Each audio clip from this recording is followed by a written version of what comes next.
ஒருத்தர் உயிரை காப்பாத்துறதுக்காக திருடுறது தர்மமா இல்ல எப்பவும் உண்மை மட்டும் பேசி ஒருத்தரை கொல்றது அதர்மமா?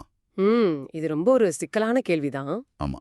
ஏன்னா நம்ம சின்ன வயசுல படிச்சிருப்போம்ல, தர்மம்னா சிக்னல்ல நிக்கிற சிகப்பு பச்சை விளக்குகள் மாதிரி ரொம்ப தெளிவானதுன்னு. ஒரு நேரான நெடுஞ்சாலையில எந்த குழப்பமும் இல்லாம பயணம் செய்யற மாதிரி தான் வாழ்க்கைன்னு நம்ம நினைச்சிட்டு இருக்கிறோம். ஆனா ரியாலிட்டி அப்படி இல்லையே. ஒரு மாதிரி பல நேரங்கள்ல அந்த விதிகளே ஒரு மிகப்பெரிய அநீதியை உருவாக்கிடும். கரெக்ட். அந்த முரண்பாடுகளை, அறத்தோட அந்த ஆழமான நுணுக்கங்களை அலச போற இந்த ஒரு டீப் டைவ்க்கு உங்களை வரவேற்கிறேன். இப்ப பாத்தீங்கன்னா பெரும்பாலான மக்கள் தர்மம் அப்படிங்கறத ஒரு பிளாக் அண்ட் ஒயிட் உலகமா பார்க்கவே விரும்புறாங்க. ஆமா. தப்புனா தப்பு, சரினா சரி. எக்ஸாக்ட்லி. அப்படி ஒரு லிஸ்ட் இருந்தா ஃபாலோ பண்றது ஈஸி தானே. ஆனா நடைமுறை வாழ்க்கை அப்படி செயல்படுறது கிடையாது. அதனால தான் நாம அறத்தோட நுணுக்கங்களை, அதாவது தர்ம சூக்ஷ்மம் அப்படிங்கறத புரிஞ்சுக்க வேண்டிய கட்டாயத்துல இருக்கோம். மிக சரியான பாயிண்ட்.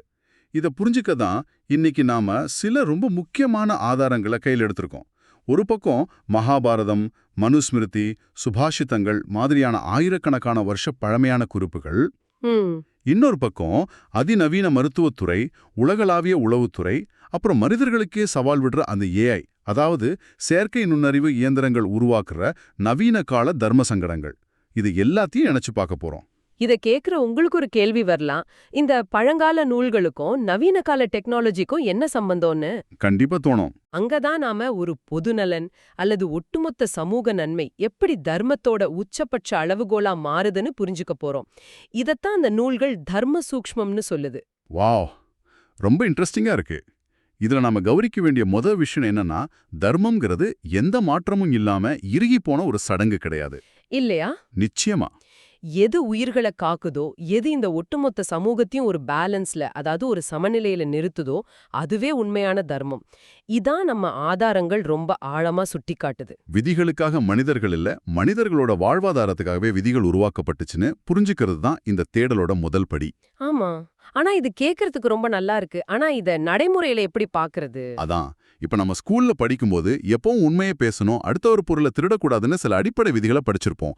அதுதான் தர்மம்னு நம்ம மனசுல ஆழமா பதிஞ்சிடுச்சு. கரெக்ட். ஆனா அந்த விதிகளே ஒருத்தரோட உயிரை பறிக்க நேர்ந்தா நாம என்ன பண்றது? இந்த இடத்துல தான் மகாபாரதத்தோட வனப்பருவத்துல வர்ற ஒரு முக்கியமான ஸ்லோகத்தை நாம கவனிக்கணும். தர்மஸ்ய தத்துவம் நிகிதம் குஹாயாம் அப்படின்னு சொல்றாங்க. அப்படின்னா அதாவது தர்மத்தோட உண்மையான ரகசியமும் வெறும் தர்க்கத்தாலேயோ இல்ல புத்தகங்களை படிக்கிறதாலேயும் கிடைச்சிடாது. அது ஒரு இருண்டு குகைக்குள்ள ஒளிஞ்சிருக்கு. ஒரு இரண்ட குகை கேட்கவே ஒரு மாதிரி மர்மமா இருக்கு. ஆமா. அறிஞர்களும் சான்றோர்களும் எந்த வழியில போய் சமுதாயத்தை காப்பாத்துறாங்களோ அதுவே நாம பின்பற்ற வேண்டிய தர்மத்தோட பாதைன்னு அது சொல்லுது. ஓ, அப்படி பார்த்தா ஒரு விதியிலிருந்து விலகி போறத இல்ல விதிகளை மீறத கூட நம்ம தர்மம்னு ஏத்துக்க முடியுமா? கண்டிப்பா. நம்ம குறிப்புகள்ல ஆபத் தர்மம், அதாவது நெருக்கடி காலங்கள்ல பின்பற்றப்படும் தர்மம்னு ஒரு பகுதி இருக்கு. ஆமா. அதுல விஸ்வாமித்திரர் முனிவரோட கதையை படிச்சப்போ எனக்கு கொஞ்சம் ஷாக்கிங்கா தான் இருந்துச்சு. நிறைய பேருக்கு அந்த அதிர்ச்சி இருக்கும். 12 வருஷமா நாட்டுல கொடிய பஞ்சம், உணவே இல்லாம பசியில மரணத்தோட விளிம்புக்கு போன முனிவர் தன் உயிரை காப்பாத்திக்க ஒரு சண்டாளனோட வீட்டுக்கு போறாரு. அங்க தொங்க விடப்பட்டிருந்த நாயோட மாம்சத்தை திருடி சாப்பிட ட்ரை பண்றாரு. கரெக்ட். ஒரு மாமுனிவர் திருடுறது, அதிலும் சாஸ்திரங்கள் சாப்பிடக்கூடாதுன்னு ஒதுக்குன ஒரு உணவை சாப்பிடுறது எப்படி தர்மமாகும்? இதை எந்த வகையிலும் நியாயப்படுத்த முடியாதே. இது ஒட்டு மொத்தமா அறத்தோட கட்டமைப்பே உடைக்கலையா? நீங்க கேக்குறது ரொம்ப நியாயமான சந்தேகம்தான். இது அந்த கட்டமைப்பை உடைக்கிறதா பலரும் நினைக்கலாம். ஆனா மனுஸ்மிருதி மாதிரியான நூல்கள் இந்த ஆபத் தர்மம் பத்தி ரொம்ப கிளியரா சொல்லியிருக்கு. என்ன சொல்லிருக்கு? தர்மத்தை பின்பற்றதுக்கு ஒருத்தருக்கு முதல்ல உயிர் வேணும். உயிருக்கே ஆபத்து வர்ற ஒரு நெருக்கடியான சிச்சுவேஷன்ல தான் உயிரை காப்பாத்திக்க ஒருத்தன் சாதாரண காலங்கள்ல அதர்மம்னு கருதப்படுற ஒரு செயலை செஞ்சாலும் அது அவனை பாவத்துல சேர்க்காது. ஓ, அப்படியா? அங்க விஸ்வாமித்ரர் சொன்ன பதில நாம கவனிக்கணும். என் உயிர் இருந்தாதான் என்னால தர்மத்தை பத்தியே சிந்திக்க முடியும். நான் இறந்துட்டா இந்த உலகத்திலேருந்து ஒரு தர்மமே முற்றிலுமா அழிஞ்சிடும்னு அவர் சொல்றார். உயிர் இருந்தாதான் அறம் சாத்தியம், நான் இதை மறுக்கல. ஆனா இது எல்லோருக்குமே ஒரு வசதியான சாக்குப்போக்க மாறிடாதா? எப்படி சொல்றீங்க? இல்ல, எனக்கு ஒரு கஷ்டம் வரும்போது நான் திருடுவேன், அது என் ஆபத் தர்மம்னு ஒவ்வொருத்தரும் சொல்ல ஆரம்பிச்சா சமூகம் என்ன ஆகிறது? அங்கதான் ஒரு ரொம்ப நுட்பமான எல்லைக்கோடு வரையறுக்கப்படுறது. இது தனிப்பட்ட ஆடம்பரத்துக்கோ இல்ல சின்ன சுயநலத்துக்கோ பொருந்தாது. ஒட்டுமொத்த அழிவு அல்லது மரணம் கண்முன் நிக்கும் போது மட்டுமே இது பொருந்தும். புரியுது. இத நவீன மருத்துவத்தோட இணைச்சு பார்த்தா உங்களுக்கு இன்னும் கிளியரா புரியும். மெடிக்கல் ஃபீல்டுல ட்ரையாஜ்னு ஒரு முறை இருக்கு. அதாவது நெருக்கடி கால முன்னுரிமை. அத கொஞ்சம் நினைச்சு பாருங்க. ட்ரையாஜ், அதாவது ஒரு பெரிய விபத்தோ இல்ல பெருந்தொற்றோ வரும்போது டாக்டர்கள் எடுக்கிற முடிவுகளை சொல்றீங்களா? எக்ஸாக்ட்லி. ஒரு ஆஸ்பத்திரியில ரொம்ப கம்மியான மருந்துகளும் கம்மியான ஆக்சிஜன் சிலிண்டர்களும் மட்டுமே இருக்குன்னு வச்சுக்குவோம். ஆனா காப்பாத்த வேண்டிய பேஷண்ட்ஸ் நூற்றுக்கணக்குல வர்றாங்க. ஆமா, கோவிட் டைம்ல நம்ம இதை நிறைய பார்த்தோமே. கரெக்ட். சாதாரண காலத்துல ஒரு டாக்டரோட தர்மம் என்ன? வர்ற எல்லாரையும் சமமா பாவிச்சு எல்லாருக்கும் சிகிச்சை தரணும். ஆனா அந்த நெருக்கடியான சிச்சுவேஷன்ல அவர் என்ன செய்வார்? யாருக்கு பிழைக்க அதிக வாய்ப்பு இருக்கோ அவங்களுக்கு மட்டும்தானே முன்னுரிமை கொடுத்து அந்த மருந்துகளை யூஸ் பண்ணுவார். ஆமா, பிழைக்க வாய்ப்பில்லாத சிலரை அவர் கைவிட வேண்டிய கொடிய கட்டாயம் அங்க வரும். இத பாக்குறதுக்கு சமத்துவத்துக்கு எதிரானதா தெரியலாம். ஆனா ஒரு பெரிய உயிர்க்கூட்டத்தை காக்க எடுக்கப்படுற ஆபத் தர்மம் இது. இது கேட்கும்போதே மனசுக்கு ரொம்ப கஷ்டமா இருக்கு. டாக்டர் ஒரு கடவுள் மாதிரி யார் வாழ்வது யார் இறப்பதுன்னு முடிவு பண்றது ஒரு வகையில அநீதி மாதிரி தோணுனாலும் இருக்கிற வளங்களை வச்சு அதிகபட்ச உயிர்களை காப்பாத்த அந்த முறை தான் சரின்னு தோணுது. இதே லாஜிக்க நம்ம வேற பல இடங்களையும் யூஸ் பண்ணலாம்ல? கண்டிப்பா. உங்களுக்கு ஏதாவது உதாரணம் தோணுதா? இப்ப ஒரு கம்பெனியை நடத்துற ஒரு பிசினஸ்மேன் ரொம்ப பெரிய பொருளாதார வீழ்ச்சியில மாட்டிக்கிறாரு. தன்கிட்ட வேலை பார்க்குற ஆயிரக்கணக்கான தொழிலாளர்களோட குடும்பங்கள் நடுத்தெருவுக்கு வர்றதை தடுக்க அவர் தான் கௌரவத்தை பத்தி கவலைப்படாம வேற ஒருத்தர்கிட்ட கையேந்தி கடன் வாங்குறதும் இந்த ஆபத் தர்மத்தோட மாடர்ன் வெர்ஷன் தானே? ரொம்ப சிறப்பான ஒரு ஒப்பீடு. விதிகளை அப்படியே பிடிச்சுக்கிட்டு ஒட்டுமொத்தமா அழிஞ்சிடக்கூடாது அப்படிங்கிறதுக்காகத்தான் இந்த ஃபிளெக்சிபிலிட்டி, அதாவது நெகிழ்வுத்தன்மையா நம்ம முன்னோர்கள் வச்சாங்க. ஆனா இதுல நாம கடக்க வேண்டிய அடுத்த மிகப்பெரிய தடை ஒண்ணு இருக்கு. என்னது அது? உயிரை காப்பாத்துறதுக்காக திருடலாம் இல்ல விதிகளை மீறலாம் அப்படிங்கறத புரிஞ்சுக்க முடியுது. ஆனா ஒருத்தரை காப்பாத்துறதுக்காக பொய் சொல்றதும் தர்மம் தானா? நீங்க முன்னாடியே சொன்ன மாதிரி எப்பவும் உண்மையை மட்டுமே பேசணும் அப்படிங்கறதான அறத்தோட ஆணிவேர். ஆமா, இத கேக்குற நேயர்களுக்கும் கண்டிப்பா அதே கேள்விதான் வந்திருக்கும். பொய் சொல்றதை எப்படி அறத்தோட கணக்குல சேர்க்க முடியும்னு. சொல்லுங்க, எப்படி சேர்க்க முடியும்? மகாபாரதத்தோட சாந்தி பருவத்துல இதுக்கு ஒரு ரொம்ப தெளிவான விடை இருக்கு. சில மிக இக்கட்டான சூழ்நிலைகள்ல உண்மைய சொல்றதை விட பொய் சொல்றதே மேலானதுன்னு அந்த நூல் சொல்லுது. உண்மையை விட பொய் மேலானதா? ஆமா, தர்மத்தோட அடிப்படை நோக்கமே உயிர்களை காப்பதும் ஒட்டுமொத்த சமுதாயத்தோட நலனும் தானே. ஒரு குறிப்பிட்ட உண்மை பல பேரோட உயிரை பறிக்கும்னா அந்த உண்மை அந்த இடத்துல அதர்மமா மாறிடுது. ஓ, நம்ம ஆதாரங்கள்ல கௌஷிக முனிவரை பத்தின ஒரு கதை வருதே, அது இதத்தான் சுட்டி காட்டுதா? எக்ஸாக்ட்லி. அந்த முனிவர் எப்பவும் உண்மைய மட்டுமே பேசுவேன்னு ஒரு கடுமையான விரதம் இருந்தவர். ஒரு நாள் சில அப்பாவி மக்கள் கொடூரமான திருடர்களுக்கு பயந்து அந்த முனிவரோட ஆசிரமத்துக்கு பக்கத்துல இருக்கிற ஒரு புதருக்கு பின்னாடி ஒளிஞ்சுக்கிறாங்க. ஆமா, துரத்தி வந்த திருடர்கள் முனிவர்கிட்ட அவங்க எங்க ஒளிஞ்சிருக்காங்க உண்மைய சொல்லுன்னு கத்திய காட்டி மிரட்டுறாங்க. முனிவரும் தன்னோட சத்திய விரதம் கெட்டிடக்கூடாதுன்னு அவங்க ஒளிஞ்சிருந்த இடத்த கைகாட்டிடுறார். திருடர்கள் அந்த அப்பாவிகளை கொன்னுடுறாங்க. கரெக்ட்.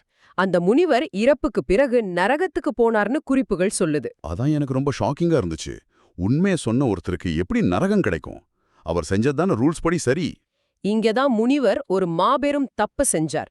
உண்மை அப்படிங்கிறது தர்மத்தை நிலைநாட்டுறதுக்கான ஒரு டூல், அதாவது ஒரு கருவி மட்டுமே. உண்மையே முழுமையான தர்மம் கிடையாது. ஓ, எக்ஸாக்ட்லி. இங்க உண்மை பேசுதல் அப்படிங்கிற தனிப்பட்ட விதியை விட அஹிம்சை, அதாவது ஒரு உயிரை காத்தல் அப்படிங்கிற பொதுவான தர்மம் ரொம்ப ரொம்ப பெரியது. அதை உணராததால தான் அவர் நரகத்துக்கு போனார். இது சுபாஷித்தங்கள்ல கூட ஒரு அழகான விளக்கமா வருதில்ல? உண்மைய சொல், இனிமையாக சொல், ஆனா அழிவை தரும் கசப்பான உண்மைய சொல்லாதேன்னு. ரொம்ப சரியா சொன்னீங்க. இது எனக்கு நடைமுறை வாழ்வுல நடக்கிற பல விஷயங்களை ஞாபகப்படுத்துது. இது நம்ம ரொம்ப சாதாரணமா ஒரு குடும்ப பிரச்சனையோட பொருத்தி பார்க்கலாம். சொல்லுங்க. இப்போ ஒரு குடும்பத்துல பல வருஷங்களுக்கு முன்னாடி நடந்த ஒரு தேவையற்ற கசப்பான உண்மைய இப்போ சொல்றதால அந்த ஒட்டுமொத்த குடும்பத்தோட பிணைப்பும் உடைஞ்சு சிதறிடும்னா, குடும்ப அமைதிக்காக அந்த இடத்துல அமைதியா இருக்கிறது இல்ல ஒரு சின்ன பொய்ய சொல்றது தர்மம்னு எடுத்துக்கலாம் இல்லையா? அப்படிதான் எடுத்துக்கணும். உண்மைங்கிறது ஒருத்தரை புண்படுத்தும் அல்லது அழிக்கும் ஆயுதமா இருக்கக்கூடாது. மெடிக்கல் ஃபீல்ட்ல கூட பிளசிபோ, அதாவது நம்பிக்கை மருத்துவம்னு ஒரு முறை இருக்கிறத நீங்க கேள்விப்பட்டிருப்பீங்க. ஆமா, பேஷண்ட்டுக்கு வெறும் சக்கரை மாத்திரையை கொடுத்து இது நோயை குணமாக்கும் ரொம்ப வீரியமான மருந்துன்னு சொல்லுவாங்களே, அதுதானே? அதேதான். ஒரு நோயாளி உடல் அளவிலான சோர்வை விட மனதளவுல ரொம்ப நம்பிக்கையற்று போயிருக்கும்போது டாக்டர் அந்த சாதாரண மாத்திரையை கொடுத்து இது ரொம்ப சிறந்த மருந்து, நீங்க சீக்கிரம் குணமாயிடுவீங்கன்னு ஒரு நம்பிக்கையை தருவார். லாஜிக்கலா பார்த்தா அது ஒரு பொய் தானே. அவர் பேஷண்ட்டை ஏமாத்துறார். ஆமா, ஆனா அந்த நம்பிக்கையாலேயே அந்த நோயாளியோட உடம்பு தன்னைத்தானே குணப்படுத்திக்க தொடங்கிரும். இங்க உயிரை காப்பாத்தணும்ன்ற உயரிய நோக்கம் இருக்கிறதால அந்த டாக்டர் சொன்ன பொய் தர்மமாகுது. கருணையற்ற உண்மை எப்போதுமே அதர்மத்துக்கு சமனானதுதான். ரொம்ப நல்லா சொன்னீங்க. நல்ல நோக்கத்துக்காக, அதாவது கருணையோடு சொல்லப்படுற பொய் தர்மங்கிறத நான் ஏத்துக்கிறேன். ஆனா என் மனசுல இப்போ இன்னொரு பெரிய கேள்வி வருது. என்ன கேள்வி? ஒருவேளை ஒரு மிகப்பெரிய நன்மையை காப்பாத்தணும் அப்படிங்கிறதுக்காக ஒரு தீயவனை வஞ்சகத்தால இல்ல சூழ்ச்சியால வீழ்த்துவதும் அறம்தானா? நம்ம குறிப்புகள்ல கடவுளே சில நேரங்கள்ல வஞ்சகத்தை யூஸ் பண்ணிருக்காருன்னு சொல்லப்பட்டிருக்கு. வஞ்சகம் எப்படி தர்மம் ஆகும்? அது அநீதி மாதிரி தானப்படுது. இது அறத்தோட ரொம்ப கடினமான ஆனா ரொம்ப ஆழமான பகுதி. இத நாம லோக சங்கிரகம், அதாவது உலக நன்மை அப்படிங்கிற தராச வச்சு அளக்கணும். லோக சங்கிரகம் அப்படின்னா ஒட்டுமொத்த சமூகத்துக்கு எது நன்மைய தருமோ அதுவே தர்மம். தனி மனித லாபத்தை விட உலக அமைதிய கருத்தில் கொள்றது. கங்கையோட வேகத்தை சிவபெருமான் தடுத்து நிறுத்தினதும், மாபெரும் போரை தடுக்க உலக அமைதிக்காக கிருஷ்ணன் தூது போனதும் இந்த லோக சங்கிரகத்தோட அடிப்படையில தான். நீங்க சொல்ற லோக சங்கிரகம் புரியுது. ஆனா மகாபாரத போர்ல நடந்த சில விஷயங்களை பாருங்களேன். பீஷ்மர், துரோணர், கர்ணன் மாதிரியான மாபெரும் வீரர்களை வீழ்த்த கிருஷ்ணன் கையாண்ட முறைகள், அதெல்லாம் வெளிப்படையா பார்க்கும்போது வஞ்சகமா தானே தெரியுது. கர்ணனோட தேர்ச்சக்கரம் சேத்துல மாட்டியிருக்கும் போது அவனை தாக்க சொன்னது, துரோணர்கிட்ட தர்மரை விட்டு ஒரு அரை உண்மையை சொல்ல வச்சது, இதெல்லாம் நேர்மையான போர் முறை இல்லையே. இது எப்படி அறம்னு சொல்றது?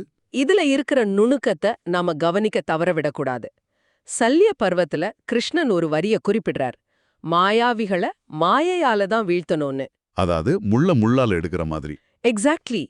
எதிர நிக்கிறவன் தர்மத்தோட விதிகளை துளியும் மதிக்காத ஒரு கொடியவன்னு வச்சுக்குவோம். அவன்கிட்ட போய் நீங்க நேர்மையா விதிகளின்படி மட்டுமே போர் செய்வேன்னு நின்னா முடிவுல அதர்மம்தான் ஜெயிக்கும். ஆமா, அது உண்மைதான். அதர்மம் ஜெயிச்சா உலகத்துக்கே மாபெரும் ஆபத்து. அப்படிப்பட்ட ஒரு சூழல்ல அறத்தோட பக்க நிக்கிற சின்ன படைய காப்பாத்தவும் உலகத்துக்கு நீதிய வழங்கவும் வேற வழியே இல்லாதப்போ கையாளப்படுற அந்த சின்ன அதர்ம உத்திகளே பரமதர்மமா மாறிடுது. இத மறைமுக போர் இல்ல மறைந்திருந்து தாக்கும் உத்தின்னு சொல்றாங்க. வாவ், இத கேட்கும்போது எனக்கு நவீன கால எத்திக்கல் ஹேக்கிங், அப்புறம் அதற்காக அரசாங்கங்கள் கையாள்ற வழிமுறைகள் தான் ஞாபகத்துக்கு வருது. எப்படி பொறுத்துறீங்க?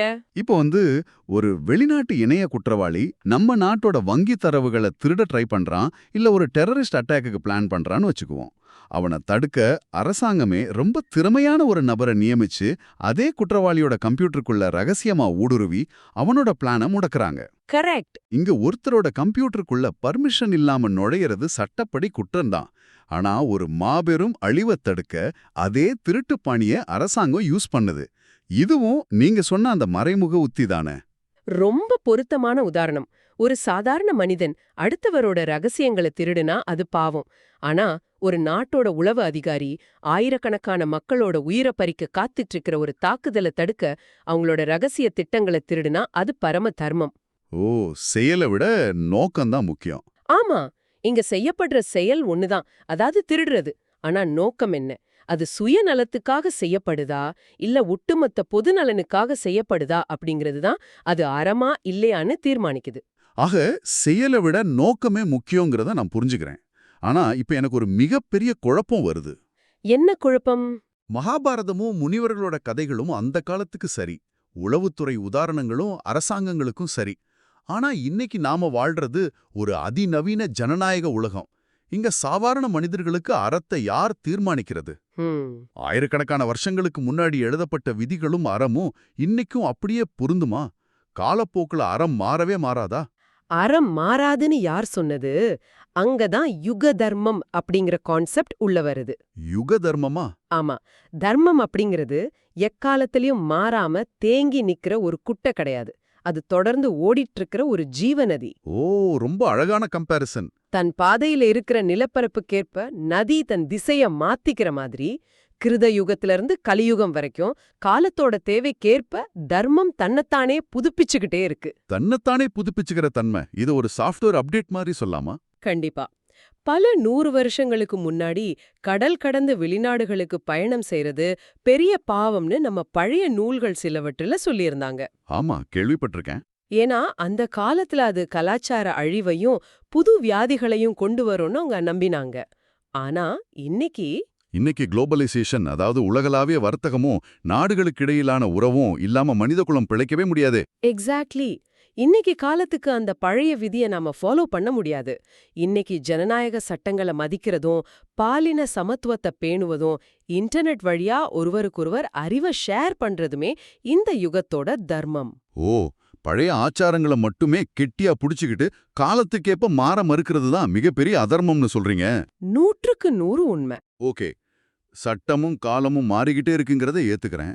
ஆனா இதை கேட்டுட்டு இருக்கிற நேயர்கள் இடத்துல இருந்து நான் ஒரு கேள்வியை கேட்கறேன். என் வாழ்வில் ஒரு மிக முக்கியமான இக்கட்டான சூழ்நிலை வருது.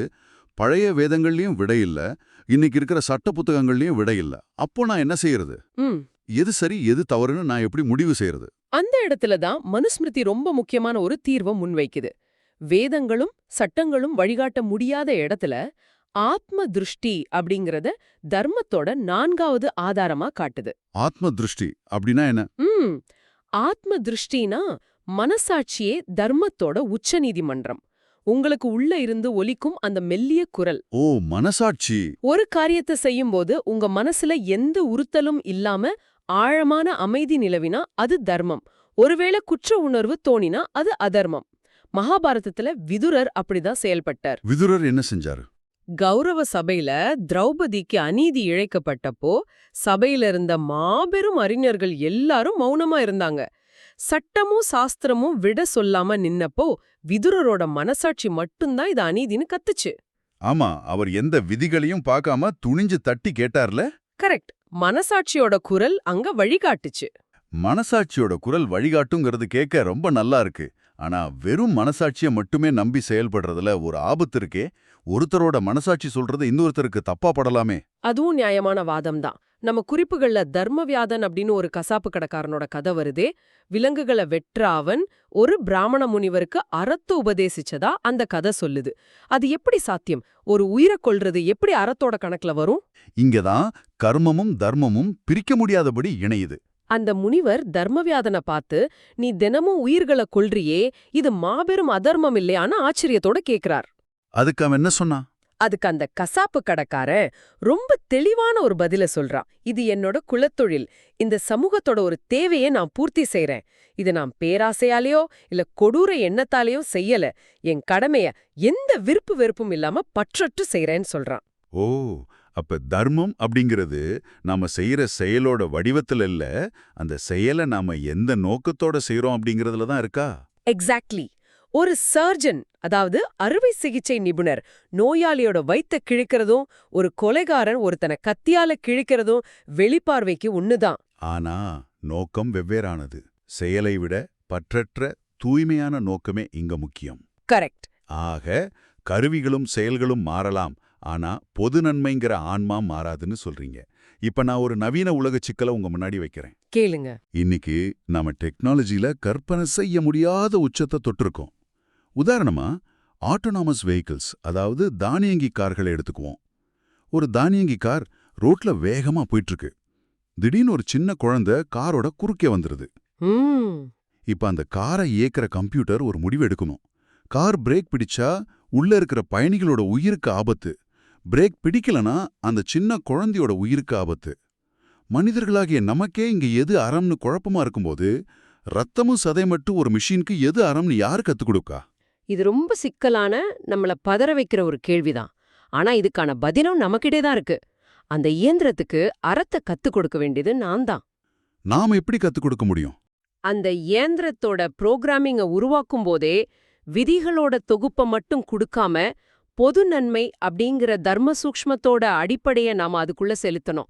இது வெறும் டெக்னாலஜி பிரச்சனை இல்ல, இது ஒரு தத்துவார்த்த சிக்கல். ரொம்ப ஆழமான சிந்தனை. இதே தத்துவத்தை நாம கார்ப்பரேட் கம்பெனிகள்லயும் பார்க்க முடியும். பெரிய கம்பெனிகள்ல நடக்கிற மாபெரும் ஊழல்களை பத்தி வெளியே தைரியமா வந்து சொல்ற விசில் ப்ளோயர்ஸ், அதாவது அறம் காக்கும் அறிவிப்பாளர்கள் இருக்காங்கல்ல. ஆமா, நிறைய நியூஸ்ல பாத்திருக்கோம். அவங்க தங்களோட வேலை, குடும்பம், சில சமயம் தங்களோட உயிரையே பணயம் வச்சு அந்த உண்மையை சொல்றாங்க. ஏன்? ஏன்னா சட்டம் அந்த இடத்துல மௌனமா இருந்தாலும், கம்பெனியோட ரூல்ஸ் அவங்கள பேசக்கூடாதுன்னு தடுத்தாலும், அவங்களோட மனசாட்சி அவங்கள தூங்க விடுறதில்ல. ஒட்டுமொத்த மக்களோட பணமும் உழைப்பும் சுரண்டப்படுறத பார்த்துக்கிட்டு அவங்களால சும்மா இருக்க முடியாது. எக்ஸாக்ட்லி. இன்னைக்கு சோஷியல் மீடியால ஒரு பொய்யான வதந்திய பார்த்த உடனே, அது மத்தவங்களுக்கு ஃபார்வர்ட் பண்ணாம தடுக்கிறோமே, அந்த ஒரு செகண்ட் நம்ம மனசுல ஒரு சிந்தனை எழுது. அதுதான் இந்த யுகத்தோட தர்மம். வியப்பா இருக்கு. நாம இந்த ஆழமான உரையாடலோட இறுதி பகுதிக்கு வந்துட்டோம். நீங்க சொன்ன எல்லாத்தையும் தொகுத்து பார்க்கும்போது எனக்கு ஒரு விஷயம் ரொம்ப கிளியரா புரியுது. என்ன புரிஞ்சுக்கிட்டீங்க? தர்மம் அப்படிங்கிறது உறைஞ்சு போன பனிக்கட்டி கிடையாது. அது எப்பவும் ஓடிக்கிட்டே இருக்கிற ஒரு நதி. ஒரு செயலோட வெளிப்படையான வடிவத்தை விட அந்த செயலுக்கு பின்னாடி இருக்கிற நோக்கம் என்ன, அதனால இந்த சமூகத்துக்கு என்ன நன்மை விளையப் போகுது அப்படிங்கிறது தான் அது அறமா அநீதியானா தீர்மானிக்குது. ரொம்ப சரியா சொன்னீங்க. உலக நலன், ஒட்டுமொத்த சமூக நன்மை, இதுவே அறத்தோட உச்சபட்ச அளவுகோல். இத கேட்டுக்கிட்டு இருக்கிற நீங்க இனி உங்க வாழ்வுல ஏதாவது ஒரு முக்கியமான முடிவு எடுக்கும்போது இது பழைய விதிகளின்படி சரியான தேடுறதை விட இதனால ஒட்டுமொத்த பொது நன்மை விளையுமா, இது யாருக்காவது உண்மையான பயனை தருமான்னு உங்க மனசாட்சி கிட்ட கேட்டு பாருங்க. அதுக்கான விடை உங்களுக்குள்ளேயே தானா தோணும். அதுதான் தர்ம சூக்ஷ்மத்தோட உண்மையான வெற்றி. இந்த தேடலை தொடங்கும்போது ஒரு விஷயத்த பேசணும். அறம் அப்படிங்கிறது ஒரு நேரான நெடுஞ்சாலை கிடையாது, அது ஒரு நுணுக்கமான வலையின. இப்போ இறுதியா உங்களை சிந்திக்க வைக்கிற ஒரு கேள்வியோட இந்த டீப் டைவை நாம முடிக்கலாம். தர்மம் அப்படிங்கிறது காலத்துக்கு ஏற்ப தன்னைத்தானே மாத்தி புதுப்பிச்சுக்கிற ஒண்ணு அப்படிங்கறதை இன்னைக்கு விரிமா பார்த்தோம்.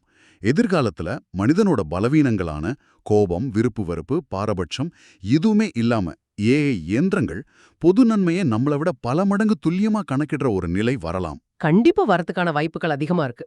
அப்படி ஒரு நிலை வரும்போது தர்மம் என்னன்னு தீர்மானிக்கிற அந்த தராச நாம எந்த தயக்கமுமே இல்லாம அந்த மிஷின்கள் கிட்ட ஒப்படைச்சிடலாமா? இல்ல என்னதான் மிஷின்கள் துல்லியமா இருந்தாலும் அறம் அப்படிங்கிறது குற்ற உணர்வையும் கருணையையும் உணரக்கூடிய மனித ஆன்மாவுக்கு மட்டுமே உரிய ஒண்ணா? இது ஒரு பெரிய கேள்விக்குறிதான். இதை நீங்களே சிந்திச்சு பாருங்க. எங்க கூட இணைந்து இந்த அறத்தோட ஆழமான நுணுக்கங்களை ஆராய்ஞ்சதுக்கு ரொம்ப நன்றி. நன்றி. நாம சிந்திக்க வேண்டிய ரொம்ப முக்கியமான ஒரு காலகட்டத்துல நிக்கிறோம். மீண்டும் ஒரு சுவாரஸ்யமான ஆழமான தேடல்ல சந்திப்போம். விடைபெறுகிறோம்.